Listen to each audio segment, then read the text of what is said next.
পাচ্ছেন ইংরেজিতে একটা প্রবাদ আছে, মর্নিং শোজ দি ডে।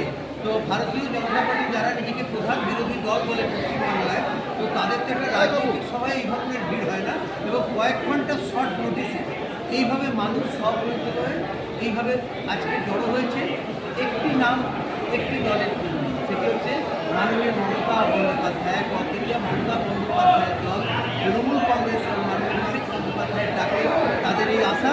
এবং এটা দেখে বিরোধীরা বুঝতে পারছে যে আগামী 26-এ আমরা এই সিট পুনরুদ্ধার করছি এবং খুব বড় মার্জিনে আমরা পুনরুদ্ধার করবো, কেন মানুষের আশীর্বাদ যেভাবে আমাদের সঙ্গে